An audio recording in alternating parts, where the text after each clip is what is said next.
आप सभी को स्वागत है बिहार पुलिस के इस क्लास में, आपके अपने YouTube channel Ansari study classes में। तो चलिए बिहार पुलिस के 50 सेट का सेट प्रैक्टिस लगाते हैं जो कि एग्ज़ाम में आने की संभावना है। ये सारे प्रश्न जो है वो पॉलिटी से है, जो कि एनसीईआरटी बेस्ड है और बिहार पुलिस के सिलेबस पे आधारित है। तो एग्ज़ाम में आने की पूरी संभावना है। चलिए बिना कुछ देर के दोस्तों क्लास को स्टार्ट करते हैं। दोस्तों पहला प्रश्न है कि मौलिक कर्तव्यों को निर्धारित किया गया है। मौलिक कर्तव्यों को निर्धारित किया गया है, इसका उत्तर हो जाएगा ऑप्शन नंबर सी, 42वें संविधान संशोधन द्वारा। 42वें संविधान संशोधन द्वारा जो है कि मौलिक कर्तव्यों को निर्धारित किया गया है। तो ऑप्शन नंबर इसका सी सही उत्तर हो जाएगा। ऑप्शन नंबर सी इसका सही उत्तर हो जाएगा। और आगे बढ़ते हैं और आगे प्रश्न है कि संघीय मंत्री परिषद के मंत्री उत्तरदायी होते हैं। संघीय मंत्री परिषद के मंत्री उत्तरदायी होते हैं, इसका उत्तर हो जाएगा ऑप्शन नंबर बी, राष्ट्रपति के प्रति। राष्ट्रपति के प्रति, राष्ट्रपति के प्रति जो है कि उत्तरदायी होते हैं। तो ऑप्शन नंबर बी इसका सही उत्तर हो जाएगा। आगे प्रश्न है कि भारत के राष्ट्रपति को यह अधिकार नहीं प्राप्त है कि वह, भारत के राष्ट्रपति को यह अधिकार नहीं प्राप्त है कि वह, इसका उत्तर हो जाएगा ऑप्शन नंबर बी, वह न्यायालय के न्यायाधीश को हटाए। वह न्यायालय के क्या न्यायाधीश को हटाए। यह राष्ट्रपति को अधिकार में प्राप्त नहीं है कि वह न्यायालय के न्यायाधीश को हटाए। ऑप्शन नंबर बी इसका सही उत्तर हो जाएगा। ऑप्शन नंबर बी इसका सही उत्तर हो जाएगा। आगे बढ़ते हैं और आगे प्रश्न है कि निम्नलिखित में से किस पर भारत का सर्वोच्च न्यायालय अपीलीय क्षेत्राधिकार का उपयोग नहीं करता है। निम्नलिखित में से किस पर भारत का सर्वोच्च न्यायालय अपीलीय क्षेत्राधिकार का उपयोग नहीं करता है। इसका उत्तर हो जाएगा ऑप्शन नंबर डी, सैन्य मामलों में अपील। सैन्य मामलों में अपील, सैन्य मामलों में अपील। ऑप्शन नंबर डी इसका सही उत्तर हो जाएगा। आगे बढ़ते हैं और आगे प्रश्न है कि निम्न में से सर्वप्रथम किस वाद में उच्चतम न्यायालय ने कहा कि प्रस्तावना संविधान का हिस्सा नहीं है। निम्न में से सर्वप्रथम किस वाद में उच्चतम न्यायालय ने कहा कि प्रस्तावना संविधान का हिस्सा नहीं है। इसका उत्तर हो जाएगा option number A, Berubari union वाद में। बेरूबरी यूनियन वाद में जो है कि उच्चतम न्यायालय ने कहा कि प्रस्तावना संविधान का हिस्सा नहीं है। तो ऑप्शन नंबर ए इसका सही उत्तर हो जाएगा। ऑप्शन नंबर ए इसका सही उत्तर हो जाएगा। आगे बढ़ते हैं। आगे प्रश्न है कि निम्न में से कौन राज्य की उत्पत्ति का सबसे प्राचीन सिद्धांत है। निम्न में से कौन राज्य की उत्पत्ति का सबसे प्राचीन सिद्धांत है। इसका उत्तर हो जाएगा ऑप्शन नंबर ए, दैवीय सिद्धांत। दैवीय सिद्धांत ऑप्शन नंबर ए इसका सही उत्तर हो जाएगा। आगे प्रश्न है कि कोई वित्तीय बिल प्रस्तावित हो सकता है। कोई वित्तीय बिल प्रस्तावित हो सकता है। इसका उत्तर हो जाएगा ऑप्शन नंबर बी, केवल लोकसभा में। केवल लोकसभा में कोई वित्तीय बिल जो है प्रस्तावित हो सकता है। कहाँ? केवल लोकसभा में। केवल लोकसभा में। तो ऑप्शन नंबर बी इसका सही उत्तर हो जाएगा। और आगे बढ़ते हैं। आगे प्रश्न है कि भारतीय नागरिकों के मौलिक अधिकारों का वर्णन है। भारतीय नागरिकों के मौलिक अधिकारों का वर्णन है। भारतीय नागरिकों के मौलिक अधिकारों का वर्णन है। इसका उत्तर हो जाएगा ऑप्शन नंबर ए, संविधान के अनुच्छेद 12 से 35 में। संविधान के अनुच्छेद 12 से 35 में जो है कि भारतीय नागरिकों के मौलिक अधिकारों का वर्णन है। ऑप्शन नंबर ए इसका सही उत्तर हो जाएगा। ऑप्शन नंबर ए इसका सही उत्तर हो जाएगा। आगे प्रश्न है कि वर्ष 2000 में बिहार से बनाए गए झारखंड राज्य निर्माण के बाद बिहार विधानसभा की सदस्य संख्या है। वर्ष 2000 में बिहार में से बनाए गए झारखंड राज्य निर्माण के बाद बिहार विधानसभा की सदस्य संख्या है। इसका उत्तर हो जाएगा ऑप्शन नंबर डी, 243। 243 है। 243 है। आगे प्रश्न है कि भारतीय संविधान के निम्नलिखित अनुच्छेदों में से कौन सा अनुच्छेद राज्य की सरकारों को ग्राम पंचायतों को संगठित करने का निर्देश देता है। भारतीय संविधान के निम्नलिखित अनुच्छेदों में से कौन सा अनुच्छेद, भारतीय संविधान के निम्नलिखित अनुच्छेदों में से कौन सा अनुच्छेद राज्य की सरकारों को ग्राम पंचायतों को संगठित करने का निर्देश देता है। इसका उत्तर हो जाएगा option number B. Option number B अनुच्छेद 40। अनुच्छेद 40 ऑप्शन नंबर बी इसका सही उत्तर हो जाएगा। अनुच्छेद 40 जो है वो निर्देश देता है। ऑप्शन नंबर बी इसका सही उत्तर हो जाएगा। आगे प्रश्न है कि न्यायिक पुनर्विलोकन का अर्थ यह है कि सर्वोच्च न्यायालय, न्यायिक पुनर्विलोकन का अर्थ यह है कि सर्वोच्च न्यायालय, इसका उत्तर हो जाएगा option number D. Option number D, सर्वोच्च न्यायालय किसी भी राज्य के कानून को अवैध घोषित कर सकता है। मतलब प्रश्न यह है कि न्यायिक पुनर्विलोकन का अर्थ यह है कि सर्वोच्च न्यायालय किसी भी राज्य के कानून को अवैध घोषित कर सकता है। किसी भी राज्य के कानून को अवैध घोषित कर सकता है। ऑप्शन नंबर डी इसका सही उत्तर हो जाएगा। आगे प्रश्न है कि राज्य पुनर्गठन आयोग की सिफारिशों के बाद बिहार विधानसभा के निर्वाचित सदस्यों की संख्या थी। राज्य पुनर्गठन आयोग की सिफारिशों के बाद बिहार विधानसभा के निर्वाचित सदस्यों की संख्या थी। इसका उत्तर हो जाएगा ऑप्शन नंबर ए 318 थी। 318 थी। 318 थी। ऑप्शन नंबर ए इसका सही उत्तर हो जाएगा। आगे प्रश्न है कि एक कल्याणकारी राज्य के निर्देशक आदर्श वर्णित है। एक कल्याणकारी राज्य के निर्देशक आदर्श वर्णित हैं। इसका उत्तर हो जाएगा ऑप्शन नंबर ए राज्य के नीति निर्देशक तत्वों में। राज्य के नीति निर्देशक तत्वों में वर्णित है, तो ऑप्शन नंबर ए जो है कि इसका सही उत्तर हो जाएगा। आगे प्रश्न है कि लोकसभा के स्पीकर का निर्वाचन होता है। लोकसभा के स्पीकर का निर्वाचन होता है। इसका उत्तर हो जाएगा ऑप्शन नंबर सी लोकसभा के सभी सदस्यों द्वारा। लोकसभा के सभी सदस्यों द्वारा। ऑप्शन नंबर सी इसका सही उत्तर हो जाएगा। ऑप्शन नंबर सी इसका सही उत्तर हो जाएगा। चलिए आगे बढ़ते हैं। आगे प्रश्न है कि सभापति तथा उपसभापति का पद रिक्त होने पर कौन राज्यसभा की अध्यक्षता करता है। सभापति तथा उपसभापति का पद रिक्त होने पर कौन राज्यसभा की अध्यक्षता करता है। इसका उत्तर हो जाएगा ऑप्शन नंबर डी राष्ट्रपति जिस व्यक्ति को नियुक्त करे। राष्ट्रपति जो है कि जिस व्यक्ति को नियुक्त करे उससे वो जो है कि राज्यसभा की अध्यक्षता करेगा, तो ऑप्शन नंबर डी इसका सही उत्तर हो जाएगा। आगे बढ़ते हैं। आगे प्रश्न कि भारत के राष्ट्रपति को उसके पद से हटाया जा सकता है। भारत के राष्ट्रपति को उसके पद से हटाया जा सकता है। इसका उत्तर हो जाएगा ऑप्शन नंबर डी संसद द्वारा। संसद द्वारा ऑप्शन डी इसका सही उत्तर हो जाएगा। आगे प्रश्न है कि भारत में किसी भी सदन का सदस्य हुए बिना कोई व्यक्ति कब तक मंत्री पद पर आसीन रह सकता है। भारत में किसी भी सदन का सदस्य हुए बिना कोई व्यक्ति कब तक मंत्री पद पर आसीन रह सकता है। इसका उत्तर हो जाएगा ऑप्शन नंबर बी 6 महीने तक। 6 महीने तक रह सकता है। ऑप्शन नंबर बी इसका सही उत्तर हो जाएगा। आगे प्रश्न है कि भारत का प्रजातंत्र इस तथ्य पर आधारित है कि भारत का प्रजातंत्र इस तथ्य पर आधारित है कि, तो इसका उत्तर हो जाएगा ऑप्शन नंबर सी जनता को सरकारों को चुनने तथा बदलने का अधिकार है। जनता को सरकारों को चुनने तथा बदलने का अधिकार है, तो ऑप्शन नंबर सी इसका सही उत्तर हो जाएगा। आगे प्रश्न है कि राज्यों के विधान परिषद की न्यूनतम सदस्य संख्या निर्धारित है। राज्यों की विधान परिषद की न्यूनतम सदस्य संख्या निर्धारित है। इसका उत्तर हो जाएगा ऑप्शन नंबर सी 40। राज्यों की विधान परिषद की न्यूनतम सदस्य संख्या निर्धारित है, तो कितनी निर्धारित है, तो 40 निर्धारित है। ऑप्शन नंबर सी इसका सही उत्तर हो जाएगा। आगे प्रश्न है कि मुख्य निर्वाचन आयुक्त एवं अथवा 2 अन्य चुनाव आयुक्तों के मध्य मतभेद होने पर कौन मामले पर निर्णय लेता है। मुख्य चुनाव आयुक्त एवं अथवा 2 अन्य चुनाव आयुक्तों के मध्य मतभेद होने पर कौन मामले पर निर्णय लेता है। इसका उत्तर हो जाएगा ऑप्शन नंबर सी बहुमत से स्वयं चुनाव आयोग। बहुमत से स्वयं जो है कि चुनाव आयोग जो है कि इसका जो है कि मतलब निर्णय लेता है, तो ऑप्शन नंबर सी इसका सही उत्तर हो जाएगा। आगे प्रश्न है कि भारत में नीति आयोग कब स्थापित किया गया था। भारत में नीति आयोग कब स्थापित किया गया था। इसका उत्तर हो जाएगा ऑप्शन नंबर सी 2015 ईस्वी में। 2015 ईस्वी में मतलब नीति आयोग की स्थापना हुई थी, तो ऑप्शन नंबर सी इसका सही उत्तर हो जाएगा। आगे प्रश्न है कि 1961 में पहली बार दोनों सदनों में गतिरोध दूर करने के लिए संयुक्त अधिवेशन किस विधेयक के लिए बुलाया गया था। 1961 में पहली बार दोनों सदनों में गतिरोध दूर करने के लिए संयुक्त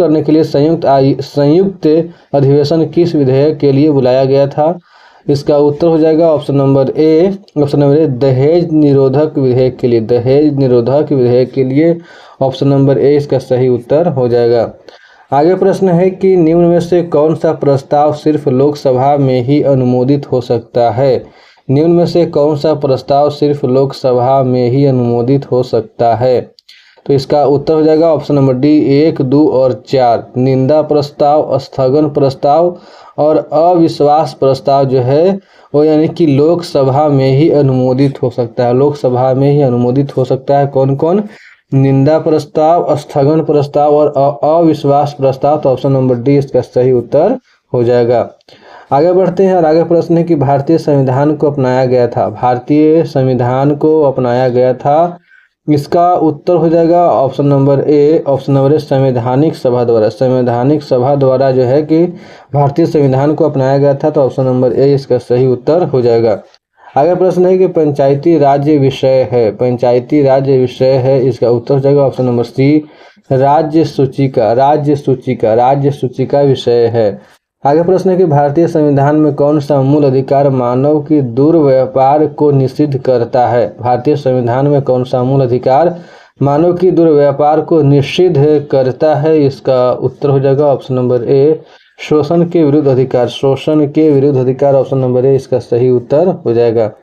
आगे प्रश्न है कि उच्च न्यायालय के न्यायाधीशों को उनका कार्यकाल समाप्त होने से पहले ही अक्षमता अथवा सिद्ध कदाचार के आधार पर उनके कार्यालय से किसके द्वारा हटाया जा सकता है। उच्च न्यायालय के न्यायाधीशों को उनका कार्यकाल समाप्त होने से पहले ही अक्षमता अथवा सिद्ध कदाचार के आधार पर उनके कार्यालय से किसके द्वारा हटाया जा सकता है।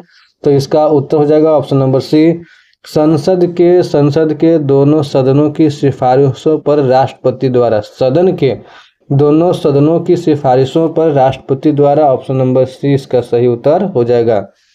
आगे प्रश्न है कि संविधान सभा का प्रथम अधिवेशन किसकी अध्यक्षता में संपन्न हुआ। संविधान सभा का प्रथम अधिवेशन किसकी अध्यक्षता में संपन्न हुआ। इसका उत्तर हो जाएगा ऑप्शन नंबर सी सच्चिदानंद सिन्हा। सच्चिदानंद सिन्हा के अधिवेशन मतलब संविधान सभा का प्रथम अधिवेशन किसकी अध्यक्षता में संपन्न हुआ। तो सच्चिदानंद सिन्हा के अध्यक्षता में संपन्न हुआ। ऑप्शन नंबर सी इसका सही उत्तर हो जाएगा। आगे प्रश्न है कि किस समिति ने पंचायती राज चुनाव में राजनीतिक दलों की सहभागिता की अनुशंसा की है। किस समिति ने पंचायती राज चुनावों में राजनीतिक दलों की सहभागिता की अनुशंसा की है। इसका उत्तर हो जाएगा option number C. Option number C Ashok Mehta समिति ने। अशोक मेहता समिति ने। ऑप्शन नंबर सी इसका सही उत्तर हो जाएगा। आगे प्रश्न है कि भारतीय संविधान को केंद्रीकृत प्रवृत्तियों वाला संघ के रूप में किसने परिभाषित किया। भारतीय संविधान को केंद्रीकृत प्रवृत्तियों वाला संघ के रूप में किसने परिभाषित किया। इसका उत्तर हो जाएगा option number C Ivor Jennings. Ivor Jennings ने जो है कि इसको प्रभावित किया। तो ऑप्शन नंबर सी इसका सही उत्तर को किसने परिभाषित किया। तो आइवर जेनिंग्स ने परिभाषित किया। चलिए आगे बढ़ते हैं और आगे प्रश्न है कि उपराष्ट्रपति के निर्वाचक मंडल में होते हैं। उपराष्ट्रपति के निर्वाचक मंडल में होते हैं। उपराष्ट्रपति के निर्वाचक मंडल में होते हैं। इसका उत्तर हो जाएगा ऑप्शन नंबर ए दोनों सदनों के निर्वाचित सदस्य। दोनों सदनों के निर्वाचित सदस्य। ऑप्शन नंबर ए इसका सही उत्तर हो जाएगा। आगे प्रश्न है कि भारत के संविधान का अनुच्छेद 56 संबंधित है। भारत के संविधान का अनुच्छेद 56 संबंधित है। भारत के संविधान का अनुच्छेद 56 संबंधित है। इसका उत्तर हो जाएगा ऑप्शन नंबर सी भारत के राष्ट्रपति के कार्यकाल के प्रावधान से। भारत के राष्ट्रपति के कार्यकाल के प्रावधान से संबंधित है। कौन संबंधित है। तो अनुच्छेद 56 संबंधित। अनुच्छेद 56 संबंधित है भारत के राष्ट्रपति के कार्यकाल के प्रावधान से। इसका उत्तर हो जाएगा ऑप्शन नंबर सी। आगे प्रश्न है कि अधिकारों का आदर्शवादी सिद्धांत मनुष्य के। अधिकारों का आदर्शवादी सिद्धांत मनुष्य के। इसका उत्तर हो जाएगा ऑप्शन नंबर डी नैतिक विकास पर बल देता है। अधिकारों का आदर्शवादी सिद्धांत मनुष्य के नैतिक विकास पर बल देता है। ऑप्शन नंबर डी इसका सही उत्तर हो जाएगा। आगे प्रश्न है कि निम्न में से कौन सी भारतीय संविधान की मुख्य विशेषता नहीं। निम्नलिखित में से कौन सी भारतीय संविधान की मुख्य विशेषता नहीं है। इसका उत्तर हो जाएगा ऑप्शन नंबर सी सरकार का अध्यात्मक रूप। सरकार का अध्यक्षात्मक रूप। ऑप्शन नंबर सी इसका सही उत्तर हो जाएगा। ऑप्शन नंबर सी इसका सही उत्तर हो जाएगा सरकार का अध्यक्षात्मक रूप। ऑप्शन नंबर सी इसका सही उत्तर हो जाएगा। आगे प्रश्न है कि प्रश्नकाल के ठीक बाद के समय को कहा जाता है। प्रश्नकाल के ठीक बाद के समय को कहा जाता है, इसका उत्तर हो जाएगा ऑप्शन नंबर ए शून्यकाल। ऑप्शन नंबर ए शून्यकाल। ऑप्शन नंबर ए शून्यकाल कहा जाता है। आगे प्रश्न है कि बिहार में कुल संसदीय निर्वाचन क्षेत्रों की संख्या है। बिहार में कुल संसदीय निर्वाचन क्षेत्रों की संख्या है, इसका उत्तर हो जाएगा ऑप्शन नंबर ए 36 का जो है कि 36 का उत्तर हो जाएगा option number B. Option number B हो जाएगा 40। ऑप्शन नंबर बी क्या हो जाएगा 40। यानी कि बिहार में कुल संसदीय क्षेत्रों की निर्वाचन क्षेत्रों की संख्या कितनी है, तो 40। ऑप्शन नंबर बी इसका सही उत्तर हो जाएगा। आगे प्रश्न है कि भाषण और अभिव्यक्ति की स्वतंत्रता का अधिकार प्रदत्त है। भाषण और अभिव्यक्ति की स्वतंत्रता का अधिकार प्रदत्त है, इसका उत्तर हो जाएगा option number B. Option B संविधान का अनुच्छेद 19 द्वारा संविधान का अनुच्छेद 19 द्वारा जो है कि प्रदत्त है, तो ऑप्शन नंबर बी इसका सही उत्तर हो जाएगा। ऑप्शन नंबर बी इसका सही उत्तर हो जाएगा। आगे प्रश्न है कि भारतीय संविधान के अनुच्छेद 368 का संबंध है। भारतीय संविधान के अनुच्छेद 368 का संबंध है, इसका उत्तर हो जाएगा ऑप्शन नंबर डी संविधान संशोधन से। संविधान संशोधन से ऑप्शन नंबर डी इसका सही उत्तर हो जाएगा। आगे प्रश्न है कि राज्य के राज्यपाल को अध्यादेश जारी करने की शक्ति प्रयुक्त की जा सकती है। राज्य के राज्यपाल को अध्यादेश जारी करने की शक्ति प्रयुक्त की जा सकती है, इसका उत्तर हो जाएगा ऑप्शन नंबर ए राज्य सूची पर। राज्य सूची पर ऑप्शन नंबर ए इसका सही उत्तर हो जाएगा। आगे प्रश्न है कि भारत की विदेश नीति आधारित है। भारत की विदेश नीति आधारित है, इसका उत्तर हो जाएगा ऑप्शन नंबर ए गुट निरपेक्षता की नीति पर। गुट निरपेक्षता की नीति पर ऑप्शन नंबर ए इसका सही उत्तर हो जाएगा। आगे प्रश्न है कि निम्न में से कौन सा कथन भारतीय संविधान की प्रस्तावना के संबंध में सही नहीं है। निम्न में से कौन सा कथन भारतीय संविधान की प्रस्तावना के संबंध में सही नहीं है, इसका उत्तर हो जाएगा option number D. Option number D प्रस्तावना में अभी तक सिर्फ 2 बार ही संशोधन किया गया है, ये यानी कि संबंध नहीं है। प्रस्तावना क्या कहता है प्रश्न कि निम्न में से कौन सा कथन भारतीय संविधान की प्रस्तावना के संबंध में नहीं है, तो ऑप्शन नंबर डी जो है कि ये जो है कि भारतीय संविधान की प्रस्तावना के संबंध में नहीं है। ऑप्शन नंबर डी इसका सही उत्तर हो जाएगा। प्रस्तावना में अभी तक सिर्फ 2 बार ही संशोधन किया गया, ये गलत है। अब देख लेते हैं ऑप्शन बाय ऑप्शन कि यह न्यायविद नहीं है। यह न्यायविद नहीं है, बिल्कुल सही है। प्रस्तावना न ही व्यवस्थापिका की शक्ति का स्रोत है और न ही उसकी शक्तियों का निषेध करती है। और आगे सी है कि प्रस्तावना संविधान का भाग है। प्रस्तावना संविधान का भाग है, ये भी यानी कि सही है। लेकिन डी है कि प्रस्तावना में अभी तक सिर्फ 2 बार ही संशोधन किया गया, यह गलत है। तो ऑप्शन नंबर डी इसका सही उत्तर हो जाएगा। आगे प्रश्न है कि लोक लेखा समिति अपनी रिपोर्ट प्रस्तुत करती है। लोक लेखा समिति अपनी रिपोर्ट प्रस्तुत करती है, इसका उत्तर हो जाएगा ऑप्शन नंबर बी लोकसभा के स्पीकर को। लोकसभा के स्पीकर को ऑप्शन नंबर बी इसका सही उत्तर हो जाएगा। आगे प्रश्न है कि राज्य सरकारों का संवैधानिक प्रमुख कौन होता है। राज्य सरकारों का संवैधानिक प्रमुख कौन होता है, इसका उत्तर हो जाएगा ऑप्शन नंबर बी राज्यपाल होता है। राज्यपाल होता है, ऑप्शन नंबर बी इसका सही उत्तर हो जाएगा। आगे प्रश्न है कि किस अनुच्छेद के अनुसार भारत के राष्ट्रपति द्वारा राष्ट्रीय आपातकाल की घोषणा की जा सकती है। किस अनुच्छेद के अनुसार भारत के राष्ट्रपति द्वारा राष्ट्रीय आपातकाल की घोषणा की जा सकती है, इसका उत्तर हो जाएगा ऑप्शन नंबर ए अनुच्छेद 352 के तहत। ऑप्शन ए अनुच्छेद 352 के तहत ऑप्शन नंबर ए इसका सही उत्तर हो जाएगा। अनुच्छेद 352 के तहत जो है कि राष्ट्रीय आपातकाल की घोषणा की जा सकती है। आगे प्रश्न है कि भारत के संविधान में चुनाव प्रणाली का प्रावधान किन अनुच्छेदों में किया गया है। भारत के संविधान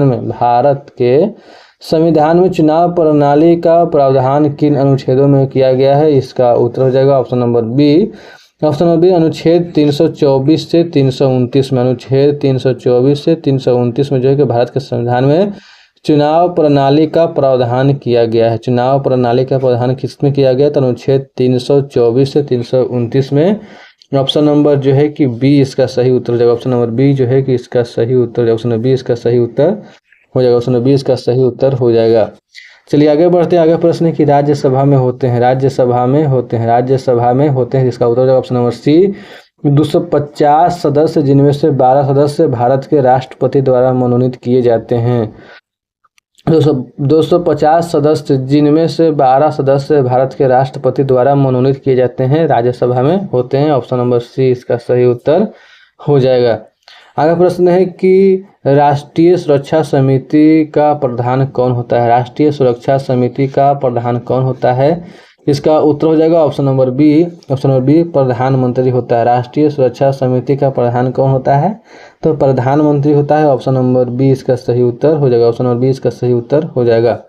चलिए आगे बढ़ता है प्रश्न कि संविधान के किस अनुच्छेद में धन विधेयक को परिभाषित किया गया है? संविधान के किस अनुच्छेद में धन विधेयक को परिभाषित किया गया है? इसका उत्तर हो जाएगा ऑप्शन नंबर बी अनुच्छेद 110 में। अनुच्छेद 110 में जो है कि परिभाषित किया गया है।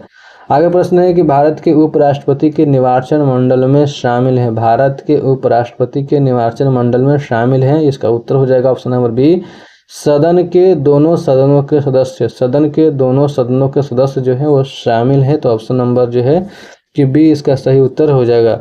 आगे प्रश्न है कि संघ और राज्यों के मध्य विषयों के वितरण में साइबर कानून किस सूची में आते हैं? संघ और राज्यों के मध्य विषयों के वितरण में साइबर कानून किस सूची में आते हैं? तो इसका उत्तर हो जाएगा ऑप्शन नंबर डी अवशिष्ट विषय में। अवशिष्ट विषय में आते हैं। तो ऑप्शन नंबर डी इसका सही उत्तर हो जाएगा। तो ठीक है दोस्तों, उम्मीद करता हूं कि आप लोगों को मेरा ये सेट प्रैक्टिस का क्लास पसंद आया होगा। अगर क्लास पसंद आया हो तो वीडियो को लाइक कीजिए, दोस्तों के साथ शेयर कीजिए और आप लोग अपना स्कोर कमेंट में ज़रूर लिखिए। वीडियो के देखने के लिए बहुत बहुत धन्यवाद दोस्तों। मिलते हैं नेक्स्ट क्लास में, तब तक के लिए जय हिंद दोस्तों।